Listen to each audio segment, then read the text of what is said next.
Au nom du Père et du Fils et du Saint-Esprit, la paix soit avec vous.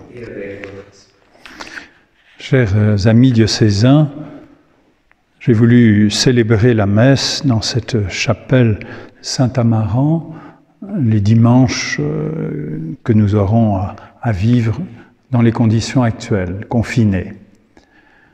Je suis heureux de vous rejoindre, de pouvoir prier avec vous tous ceux qui pourront trouver cette Eucharistie sur Internet ou avec l'aide de RCF. Je crois que nous pouvons affirmer que nous sommes réunis dans la communion des saints. Nous avons à vivre cette communion des saints de manière très réelle. Je serai le seul à pouvoir communier. Je le ferai au nom de vous tous. Mais tous peuvent vivre une véritable communion spirituelle. Le Saint-Père François l'a rappelé ces jours-ci.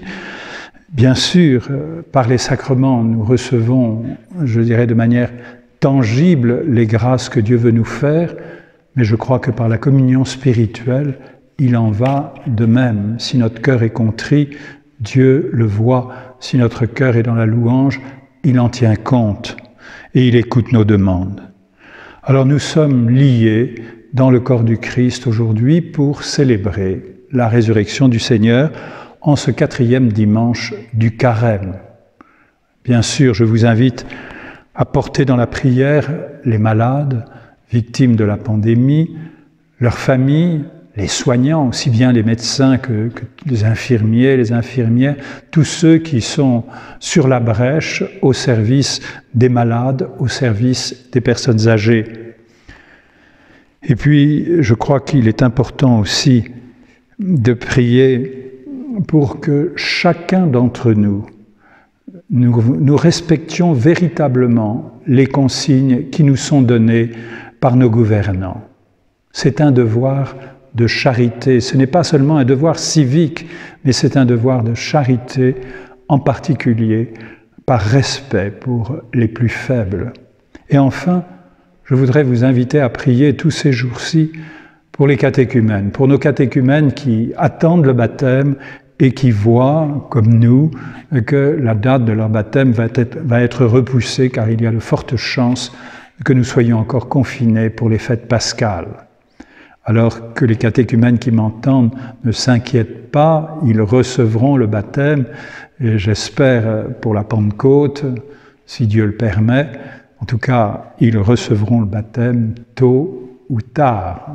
Évidemment, cela peut leur paraître tard, mais je crois qu'il faut là aussi que nous vivions dans la confiance, dans l'espérance. Entrons maintenant dans cette célébration en nous confiant à la miséricorde du Seigneur.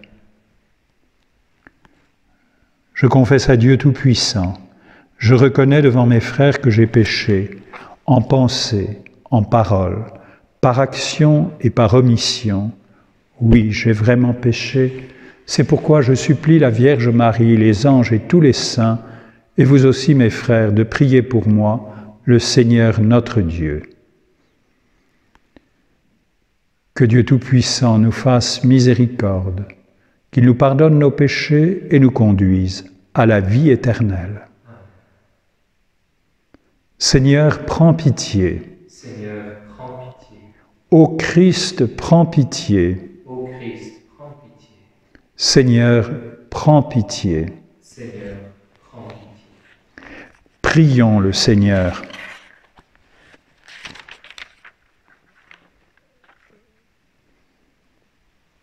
Dieu qui a réconcilié avec toi toute l'humanité en lui donnant ton propre Fils, augmente la foi du peuple chrétien pour qu'il se hâte avec amour au-devant des fêtes pascales qui approchent. Par Jésus, le Christ, notre Seigneur et notre Dieu, qui règne avec toi dans l'unité du Saint-Esprit, maintenant et pour les siècles des siècles. Amen.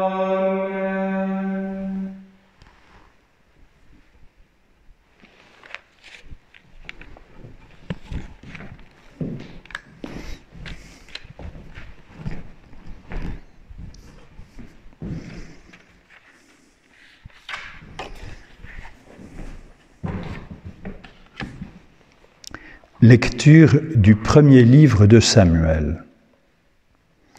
En ces jours-là, le Seigneur dit à Samuel, « Prends une corne que tu rempliras d'huile et pars.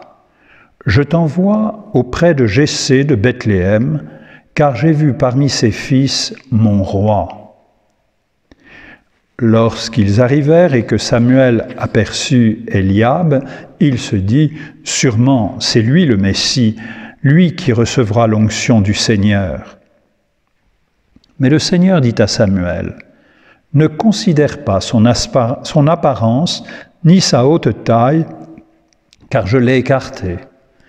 Dieu ne regarde pas comme les hommes regardent l'apparence, mais le Seigneur regarde le cœur. » Jessé présenta ainsi à Samuel ses 7 fils. Et Samuel lui dit, « Le Seigneur n'a choisi aucun de ceux-là. » Alors Samuel dit à Jessé, « N'as-tu pas d'autres garçons ?» Jessé répondit, « Il reste encore le plus jeune, il est en train de garder le troupeau. » Alors Samuel dit à Jessé, « Envoie-le chercher. Nous ne nous mettrons pas à table tant qu'il ne sera pas arrivé. » Jessé le fit donc venir. Le garçon était roux, il avait de beaux yeux, il était beau. Le Seigneur dit alors, « Lève-toi, donne-lui l'onction, c'est lui. » Samuel prit la corne pleine d'huile et lui donna l'onction au milieu de ses frères. L'Esprit du Seigneur s'empara de David à partir de ce jour-là. Parole du Seigneur. Nous rendons grâce à Dieu. Le Seigneur est mon berger, rien ne saurait me manquer. Le Seigneur est mon berger, rien ne saurait me manquer. Le Seigneur est mon berger, je ne manque de rien. Sur des prés d'herbes fraîches, il me fait reposer. Il me mène vers les eaux tranquilles et me fait revivre. Il me conduit par le juste chemin pour l'honneur de son nom. Le Seigneur est mon berger, rien ne saurait me manquer. Si je traverse les ravins de la mort, je ne crains aucun mal, car tu es avec moi, ton bâton me guide et me rassure. Tu prépares la table pour moi, devant mes ennemis, tu répands le parfum sur ma tête, ma coupe est débordante. Le Seigneur est mon berger, rien ne saurait me manquer. Grâce et bonheur m'accompagnent tous les jours de ma vie. J'habiterai la maison du Seigneur pour la durée de mes jours. Le Seigneur est mon berger, rien ne saurait me manquer. Lecture de la lettre de saint Paul apôtre aux Éphésiens. Frères, autrefois, vous étiez ténèbres, maintenant, dans le Seigneur, vous êtes lumière. Conduisez-vous comme des enfants de lumière, or, la lumière a pour fruit tout ce qui est bonté, justice et vérité. Et sachez reconnaître ce qui est capable de plaire au Seigneur. Ne prenez aucune part aux activités des ténèbres, elles ne produisent rien de bon. Démasquez-les plutôt. Ce que ces gens font là en cachette, on a honte même d'en parler. Mais tout ce qui est démasqué est rendu manifeste par la lumière, et tout ce qui devient manifeste est lumière. C'est pourquoi l'on dit « Réveille-toi, ô toi qui dors, relève-toi d'entre les morts, et le Christ t'illuminera. » Parole du Seigneur. Nous rendons grâce à Dieu.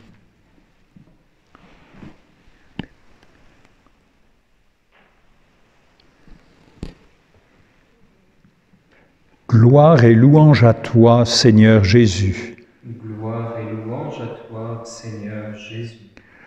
Moi je suis la lumière du monde, dit le Seigneur. Celui qui me suit aura la lumière de la vie. Gloire et louange à toi, Seigneur Jésus. Le Seigneur soit avec vous. Et avec votre esprit. De l'Évangile de Jésus-Christ selon saint Jean. Gloire à toi, Seigneur. En ce temps-là, en sortant du temple, Jésus vit sur son passage un homme aveugle de naissance. Les disciples l'interrogèrent. « Rabbi, qui a péché, lui ou ses parents, pour qu'il soit né aveugle ?» Jésus répondit, « Ni lui, ni ses parents n'ont péché. Mais c'était pour que les œuvres de Dieu se manifestent en lui. Il nous faut travailler aux œuvres de celui qui m'a envoyé tant qu'il fait jour. La nuit vient où personne ne pourra plus y travailler.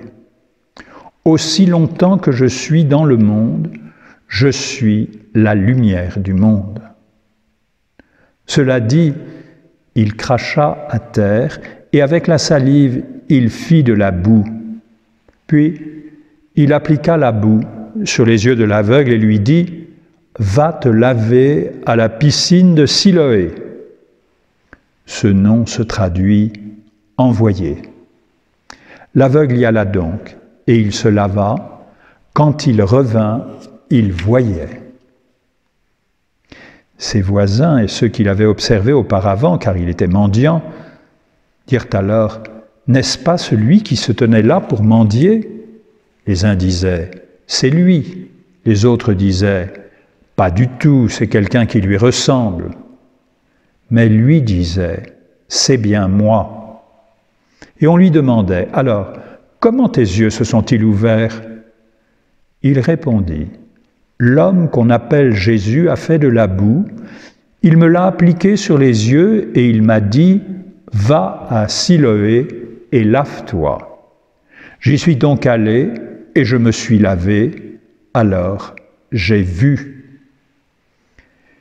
Et lui dirent « Et lui, où est-il » Il répondit « Je ne sais pas. »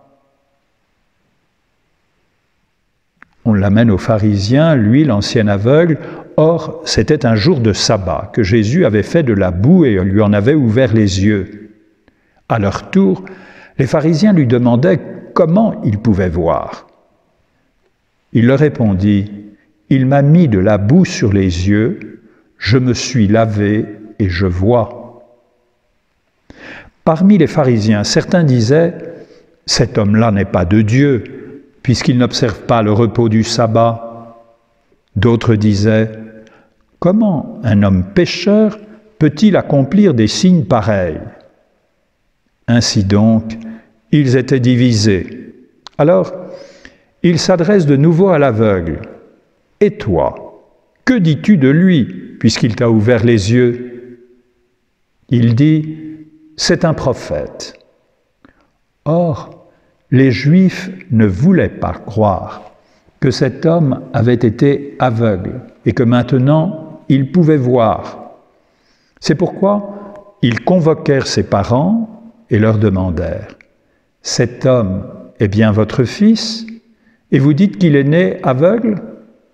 Comment se fait-il qu'à présent il voit ?» Les parents répondirent « Nous savons bien que c'est notre fils et qu'il est né aveugle. Mais comment peut-il voir maintenant, nous ne le savons pas, et qui lui a ouvert les yeux, nous ne le savons pas non plus.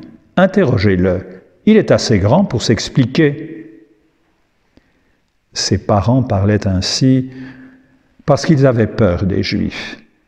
En effet, ceux-ci s'étaient déjà mis d'accord pour exclure de leur assemblée tous ceux qui déclareraient publiquement que Jésus est le Christ.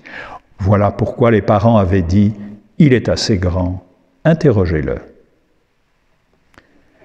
Pour la seconde fois, les pharisiens convoquèrent l'homme qui avait été aveugle et lui dirent « Rends gloire à Dieu, nous savons, nous, que cet homme est un pécheur. » Il répondit « Est-ce un pécheur ?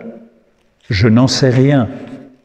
Mais il y a une chose que je sais, j'étais aveugle, et à présent je vois. » Ils lui dirent alors, « Comment a-t-il fait pour t'ouvrir les yeux ?» Il leur répondit, « Je vous l'ai déjà dit, et vous n'avez pas écouté. Pourquoi voulez-vous m'entendre encore une fois? Serait-ce que vous voulez vous aussi devenir ses disciples ?» Ils se mirent à l'injurier. « C'est toi qui es son disciple. Nous, c'est de Moïse que nous sommes les disciples. Nous savons que Dieu a parlé à Moïse, mais celui-là, nous ne savons pas d'où il est. » L'homme répondit, « Voilà bien ce qui est étonnant. Vous ne savez pas d'où il est, et pourtant il m'a ouvert les yeux. Dieu, nous le savons, n'exauce pas les pécheurs, mais si quelqu'un l'honore et fait sa volonté, il l'exauce.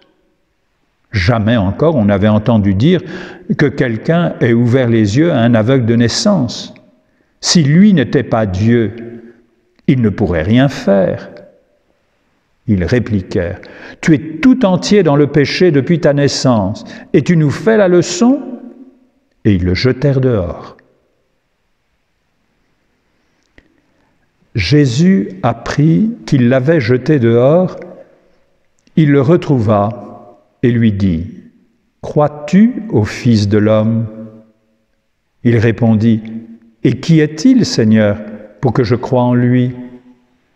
Jésus lui dit, « Tu le vois, et c'est lui qui te parle. » Il dit, « Je crois, Seigneur. » Et il se prosterna devant lui.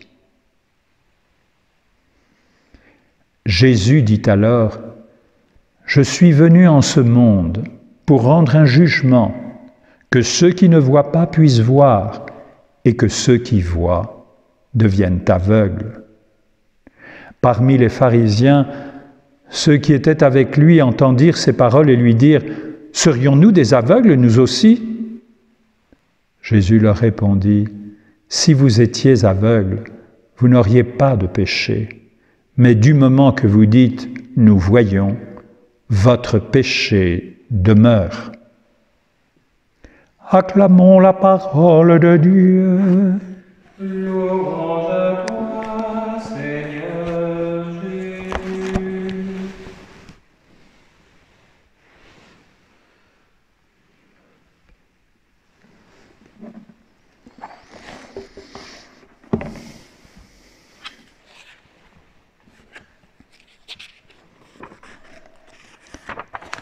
Chers amis,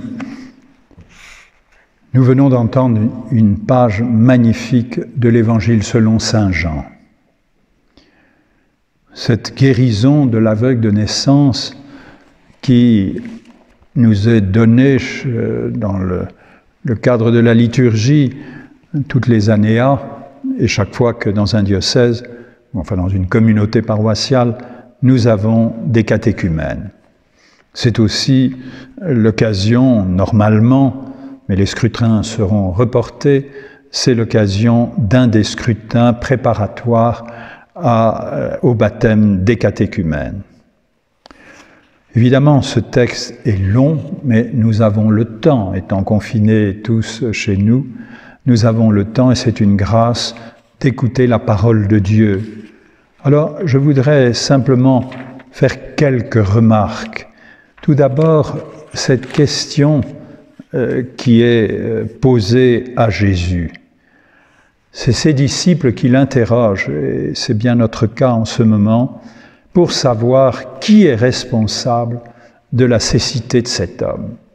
Les disciples sont placés, comme nous, devant le mystère du mal.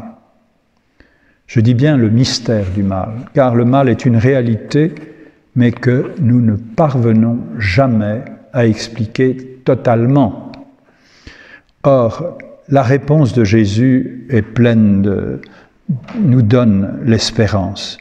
Ce n'est pas cet homme, ce ne sont pas ses parents qui lui ont transmis la vie, qui sont coupables d'aucune sorte, mais Jésus répond que c'est pour que s'il est né aveugle, eh bien, c'est pour que les œuvres de Dieu se manifestent en lui. Une réponse qui est elle-même fort mystérieuse, mais en même temps dont nous percevons, en entendant à la suite de ce début où le miracle nous est rapporté, nous percevons la réalité. Cet homme est resté, nous ne savons pas combien d'années, mais enfin bon, c'était un adulte, donc quand même une belle période de sa vie, son enfance et son adolescence, et probablement le début de sa vie d'adulte. Ses parents étaient encore vivants, il ne doit pas être très vieux. Enfin, toute une partie de sa vie, il est resté dans le noir. Et voilà que Jésus lui rend la vue pour manifester véritablement les œuvres de Dieu. Et ce miracle de l'aveugle de naissance est plein d'enseignements pour chacun d'entre nous. Comment se passe-t-il, ce miracle? Je pense que vous avez tous repéré que Jésus fait de la boue. Et cette boue, elle est faite de terre et de sa salive. Dans la salive, il y a le souffle. Comment ne pas penser au récit de la création de l'homme et de la femme dans la Genèse, où Dieu, avec la terre, façonne les premiers êtres, le premier homme, et finalement lui insuffle son souffle pour lui donner la vie. Ce miracle de l'aveugle de naissance est une illustration de l'œuvre du Christ qui vient pour une nouvelle création. Et finalement, vous l'avez entendu, l'aveugle qui se retrouve avec ces pansements bizarres sur les yeux est envoyé à la fameuse piscine de Siloé, qui est en dessous de la colline sur laquelle est le temple, où donc le miracle a dû se passer probablement sur l'esplanade, enfin autour du temple, et il est descendu à la piscine de l'envoyé pour se laver. Et là, s'accomplit le miracle, il voit. Comment ne pas penser que l'envoyé, bien entendu, c'est Jésus. C'est Jésus dont il sortira du cœur bientôt lorsqu'il sera crucifié et que son cœur sera transpercé par la lance du centurion, du sang et de l'eau, le sang étant le signe de cette vie donnée, la vie qu'il donne pour nous, et l'eau, qui est la source qui sort de son cœur et qui est l'illustration, l'annonce du don de l'Esprit que nous recevons lorsque nous-mêmes nous passons par les eaux du baptême. Cette nouvelle création réalisée en faveur de l'aveugle de naissance illustre ce que nous vivons lorsque nous recevons les sacrements de l'initiation. Je passe sur les discussions qui ont lieu entre les pharisiens et l'aveugle de naissance. Aujourd'hui, à la messe de samedi, nous lisions l'évangile dans lequel il nous est rapporté la prière du pharisien et du publicain. Et il nous était rappelé que la prière qui est exaucée, c'est celle du publicain, qui se reconnaît pauvre. Seigneur, prends pitié de moi, je suis pécheur. Ça, c'est la réalité pour chacun d'entre nous. Et le pharisien, lui, il a tout fait très bien. Faisons attention de ne pas ressembler à cet homme. Nous nous considérons peut-être comme un bon pratiquant. Soyons prudents. Tous, nous sommes pécheurs. Et la situation de l'Église aujourd'hui le montre bien. De la tête aux pieds, nous sommes tous pécheurs. Et l'attitude qui convient, justement, pour être bénéficiaire de la grâce, c'est l'humilité. C'est se savoir pauvre. Pauvre, mais sauvé. Et sauvé gratuitement. Ce que refusent les pharisiens, et on le voit à travers le dialogue qui se déroule entre l'aveugle de naissance et les pharisiens. Et cet aveugle, finalement, vous l'avez remarqué, il y a un certain humour dans ce texte. Il devient très hardi. Il répond aux pharisiens qui représentaient à l'époque vraiment, vous savez, les bons milieux de l'action catholique d'aujourd'hui, si je puis dire, des gens engagés. C'est eux qu'on considérait comme ceux qui savaient. Alors, il est étonné que ceux qui sont les tenants, et les pharisiens étaient des gens fervents, hein, comme peuvent l'être nos bons catholiques, mais peut-être qu'ils étaient suffisants, orgueilleux. Ils n'avaient pas besoin, ils n'étaient pas dépendants de Dieu, puisqu'ils avaient tout fait par eux-mêmes. Il n'y avait pas de place pour le salut dans leur cœur. Prenons garde de ne pas être ainsi. Et l'aveugle ne s'y trompe pas, il est sidéré. Vous ne comprenez pas, vous qui êtes des spécialistes, vous ne pouvez pas m'expliquer pourquoi je vois. Vous dites que cet homme est un pécheur, mais comment un pécheur peut-il être exaucé par Dieu? Et voilà la fin de l'évangile qui nous est rapporté aujourd'hui, qui est cette magnifique rencontre du Christ et de l'aveugle guéri, mais qui très probablement ne pouvait même pas reconnaître le Christ. Il ne l'avait pas vu. Souvenez-vous, il est parti avec de la boue sur les yeux. Il n'a pas vu le visage de Jésus. C'est seulement là, lorsque Jésus, justement, vient le rejoindre, Jésus, nous dit l'Évangile, va le retrouver. Lui, Jésus, connaissait son visage, le visage marqué par la souffrance. Il avait eu pitié de cet aveugle. Il lui avait rendu la vie. Il se présente à lui. Crois-tu au Fils de l'homme? Bon, qui est un des titres du Messie, Fils de l'homme. Hein, crois-tu à l'envoyé de Dieu qui vient pour sauver Israël et l'humanité tout entière?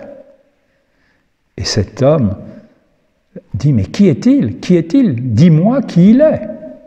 Et voilà qu'il entend cette parole extraordinaire. Tu le vois, c'est lui qui te parle.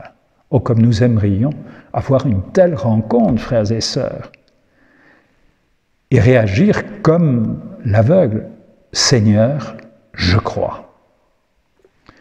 En effet, lors de la veillée pascale, et avec les catéchumènes, nous affirmerons notre foi. Demandons au Seigneur qu'il la purifie, qu'il nous donne véritablement une confiance la plus grande possible en lui. Alors, pour conclure, je dirais tout simplement, comme nous l'ont rappelé les lectures précédentes, aussi bien celles tirées du livre de Samuel que le passage de l'Épître aux Éphésiens, au baptême, nous avons reçu, ou nous recevrons, chers catéchumènes, le don de l'Esprit Saint. C'est avec l'aide de l'Esprit Saint que nous pouvons vivre dans une confiance sans cesse renouvelée et vivre, comme nous y invite Paul dans l'Épître aux Éphésiens, en enfants de lumière, c'est-à-dire en vivant dans la bonté, dans la justice. Le juste, c'est celui qui écoute la parole de Dieu et la met en pratique. Et dans la vérité. Dans la vérité. Cette vérité, frères et sœurs, que ces jours-ci, peut-être plus que jamais, nous pouvons connaître en lisant la parole de Dieu. Le Verbe s'est fait chair, lui qui a dit qu'il était la vérité. Je crois vraiment qu'il faut mettre à profit ce temps où nous sommes retirés. Alors peut-être qu'en famille, il y a beaucoup de bruit, c'est peut-être pas facile. En tout cas, pour les personnes âgées, pour les personnes qui vivent seules, nous pouvons prendre les Écritures et relire l'Écriture sans cesse. Je crois que ce sera un moyen tout à fait privilégié de rencontrer le Christ et de pouvoir, comme l'aveugle, lisant la parole, dire « je crois ». Et puis, vraiment, ayons le souci d'être à l'écoute de l'Esprit Saint, qui nous pousse à vivre dans la communion avec Dieu et dans la communion avec tous nos frères, et donc à poser des actes d'adoration ces jours-ci, à poser des actes de charité. Essayons d'être attentifs à tous ceux qui nous entourent, ceux qui sont au loin, ceux qui sont seuls dans une chambre d'hôpital ou dans une maison de personnes âgées. Nous avons le téléphone, la plupart d'entre nous. Nous pouvons donner des coups de fil utiles, des coups de fil précieux pour ceux qui sont seuls, pour leur manifester notre amitié, notre affection, notre amour. Et puis, je crois que nous pouvons aussi demander la grâce de l'obéissance pour véritablement appliquer, comme je le rappelais au début de cette messe, ce qui nous est demandé, et puis intercéder, oser demander avec confiance la fin de cette pandémie pour l'humanité tout entière, oser demander la guérison de ceux qui sont touchés et le paradis pour ceux qui sont malheureusement victimes de ce fléau. Amen.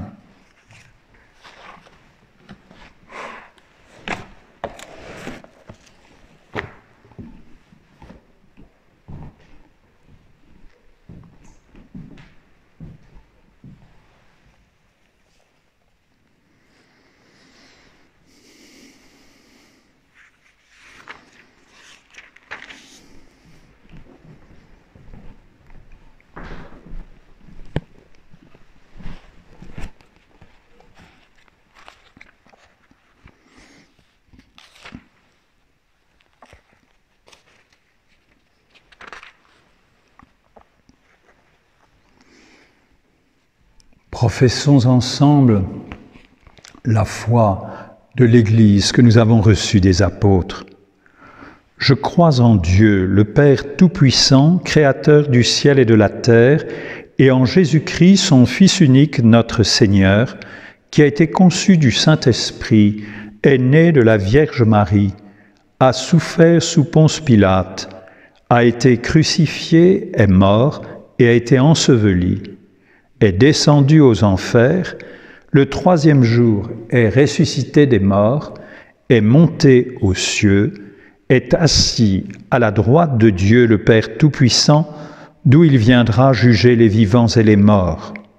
Je crois en l'Esprit Saint, à la Sainte Église catholique, à la communion des saints, à la rémission des péchés, à la résurrection de la chair et à la vie éternelle.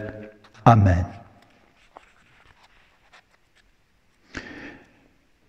Frères et sœurs, prions ensemble pour l'Église et pour tous nos frères humains.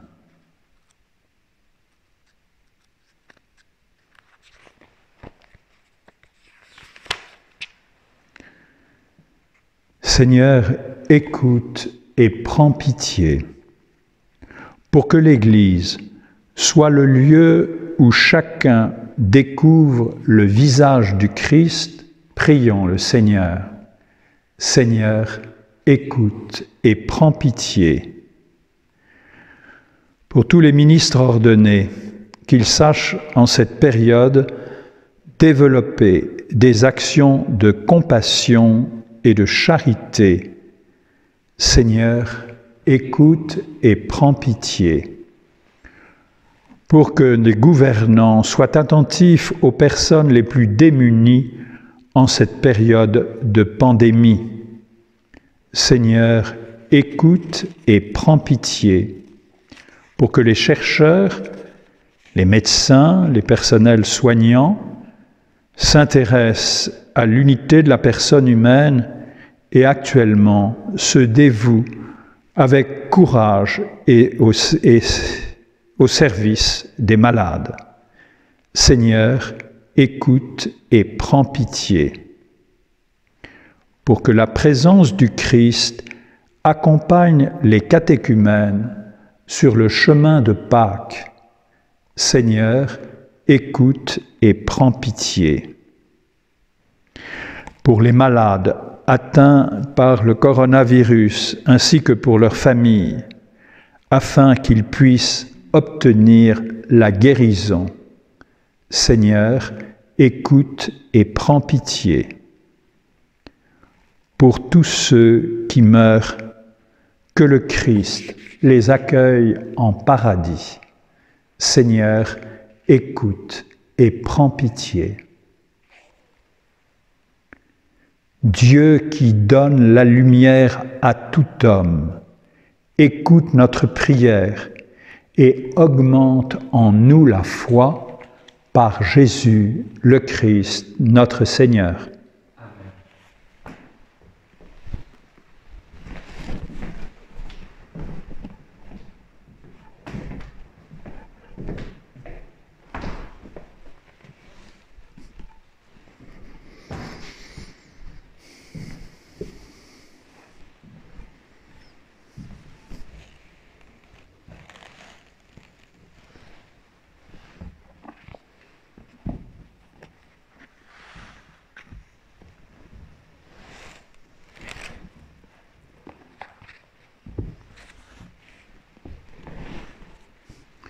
Tu es béni, Dieu de l'univers, toi qui nous donnes ce pain, fruit de la terre et du travail des hommes.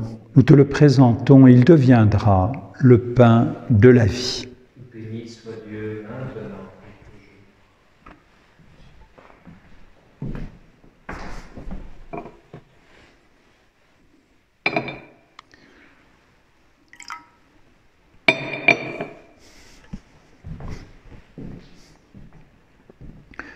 Tu es béni, Dieu de l'univers, toi qui nous donnes ce vin, fruit de la vigne et du travail des hommes.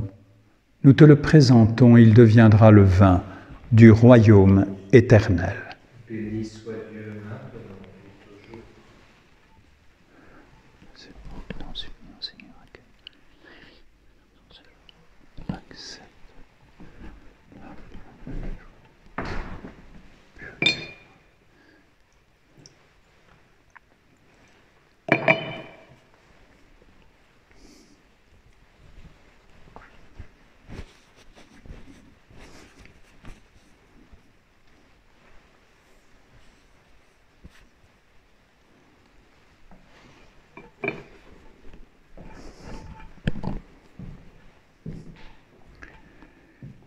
Prions ensemble au moment d'offrir le sacrifice de toute l'Église. Pour la gloire de Dieu et le salut du monde.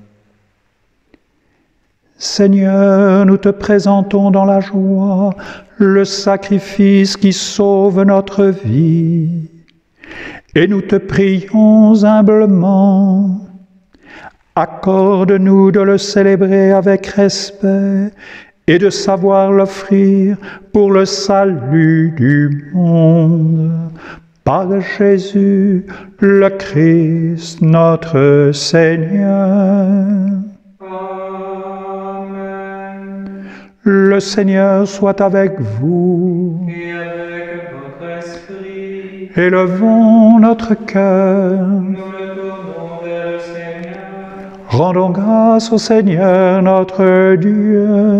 Cela est juste et bon. Vraiment, il est juste et bon de te rendre gloire, de t'offrir notre action de grâce, toujours et en tout lieu. À toi, Père très saint, Dieu éternel et tout-puissant, par le Christ notre Seigneur. En prenant la condition humaine, il a guidé vers la lumière de la foi l'humanité qui s'en allait dans les ténèbres, et par le bain qui fait renaître, il a donné aux hommes nés dans le péché de devenir vraiment fils de Dieu. Voilà pourquoi le ciel et la terre t'adorent. Ils te chantent leur hymne toujours nouvelle. Et nous-mêmes, unissant notre voix à celle des anges, nous t'acclamons. Saint, Saint, Saint le Seigneur, Dieu de l'univers, le ciel et la terre sont remplis de ta gloire. Hosanna au plus haut des cieux. Béni soit celui qui vient au nom du Seigneur. Hosanna au plus haut des cieux. Tu es vraiment saint Dieu de l'univers, et toute la création proclame ta louange, car c'est toi qui donnes la vie, c'est toi qui sanctifies toutes choses par ton Fils Jésus-Christ, notre Seigneur, avec la puissance de l'Esprit Saint. Et tu ne cesses de rassembler ton peuple, afin qu'il te présente partout dans le monde une offrande pure. C'est pourquoi nous voici rassemblés devant toi, et dans la communion de toute l'Église, en ce premier jour de la semaine, nous célébrons le jour où le Christ est ressuscité d'entre les morts.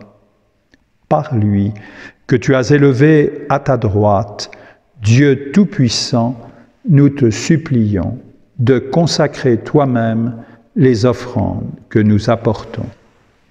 Sanctifie-les par ton esprit pour qu'elles deviennent le corps et le sang de ton Fils, Jésus-Christ, notre Seigneur, qui nous a dit de célébrer ce mystère. La nuit même où il fut livré, il prit le pain. En te rendant grâce, il le bénit, il le rompit et le donna à ses disciples en disant « Prenez et mangez-en tous, ceci est mon corps livré pour vous. »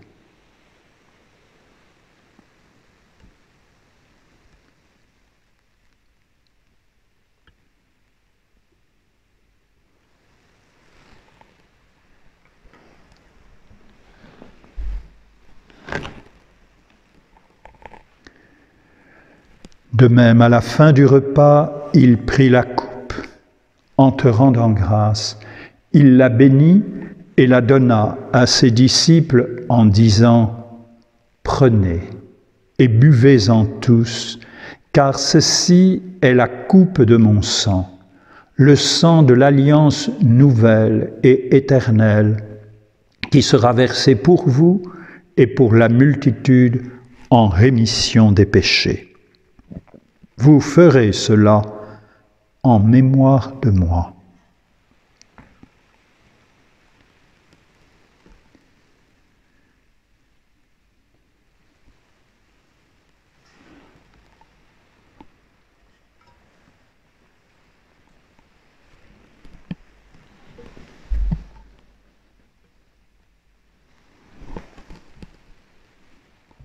Il est grand le mystère de la foi.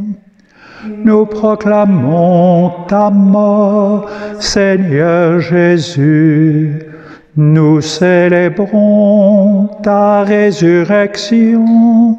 Nous attendons ta venue dans la gloire.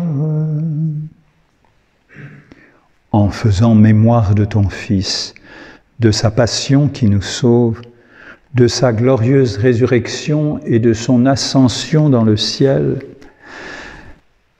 alors que nous attendons son dernier avènement, nous présentons cette offrande vivante et sainte pour te rendre grâce.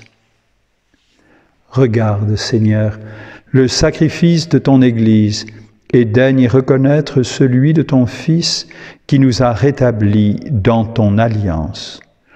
Quand nous serons nourris de son corps et de son sang et remplis de l'Esprit Saint, accorde-nous d'être un seul corps et un seul esprit dans le Christ. Que l'Esprit Saint fasse de nous une éternelle offrande à ta gloire pour que nous obtenions un jour les biens du monde à venir auprès de la Vierge Marie, la bienheureuse Mère de Dieu, de Saint Joseph, son époux, avec les apôtres, les martyrs, Sainte Cécile et tous les saints qui ne cessent d'intercéder pour nous. Et maintenant, nous te supplions, Seigneur, par le sacrifice qui nous réconcilie avec toi, étends au monde entier le salut et la paix. Affermis la foi et la charité de ton Église au long de son chemin sur la terre. Veille sur ton serviteur, le pape François, et moi-même, ton indigne serviteur, l'ensemble des évêques, les prêtres, les diacres et tout le peuple des rachetés. Écoute les prières de ta famille assemblée devant toi, qui te prie tout particulièrement pour tous les catéchumènes du monde et tous les malades du coronavirus. Et ramène à toi, Père très aimant, tous tes enfants dispersés. Pour nos frères défunts et d'une manière toute particulière pour les victimes de cette pandémie, Pour tous les hommes qui ont quitté ce monde et dont tu connais la droiture, nous te prions. Reçois tous les défunts dans ton royaume où nous espérons être comblés de ta gloire tous ensemble et pour l'éternité, par le Christ notre Seigneur, par qui tu donnes au monde toute grâce et tout bien. Par lui, avec lui et en lui, à toi, Dieu le Père Tout-Puissant, dans l'unité du Saint-Esprit, tout honneur et toute gloire pour les siècles des siècles. Amen.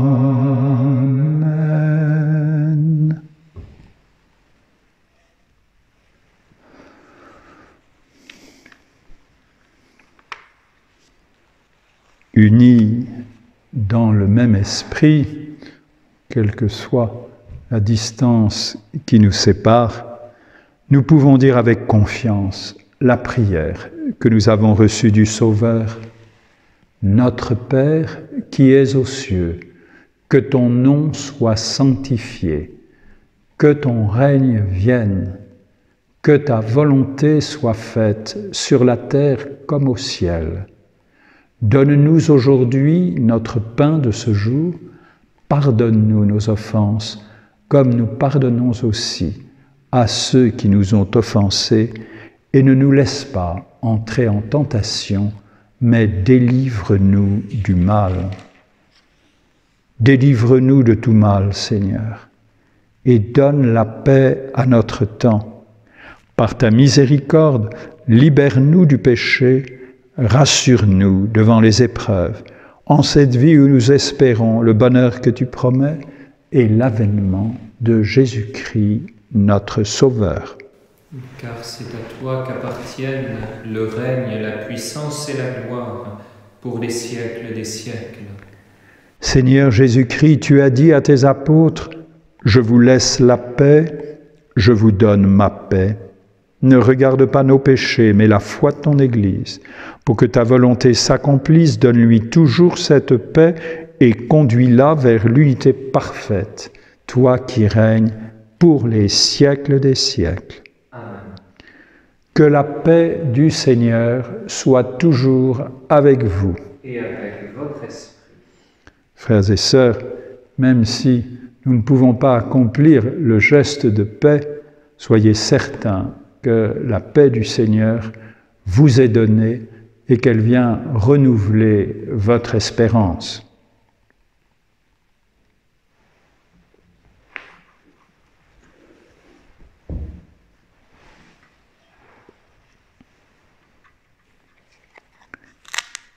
Agneau de Dieu, Qui enlève le péché du monde, prends pitié de nous. Agneau de Dieu, qui enlève le péché du monde, prends pitié de nous. Agneau de Dieu, qui enlève le péché du monde, donne-nous la paix.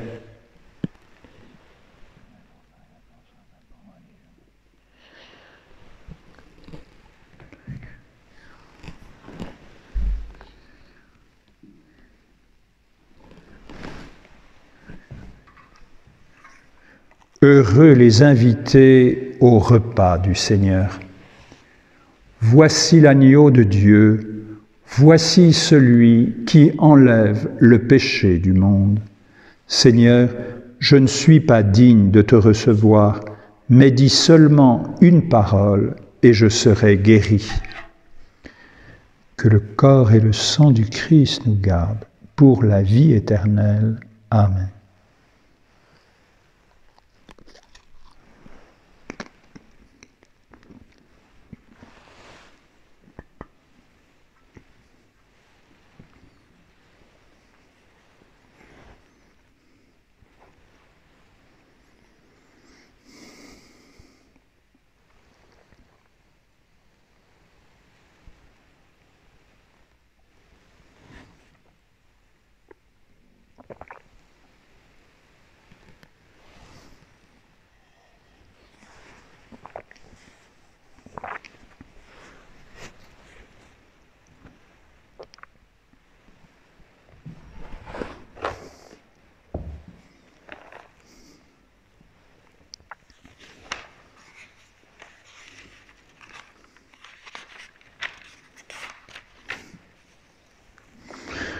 Le Seigneur a mis de la boue sur mes yeux.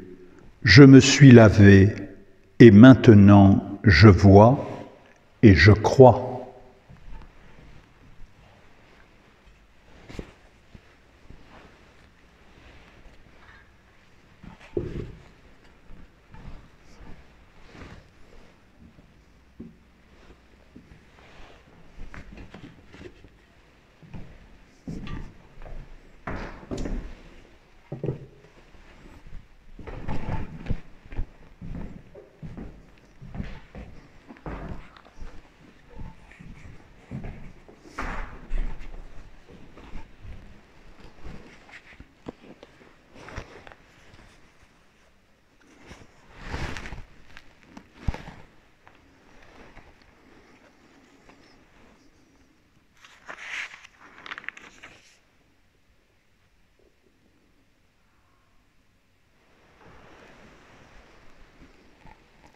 Prions encore le Seigneur.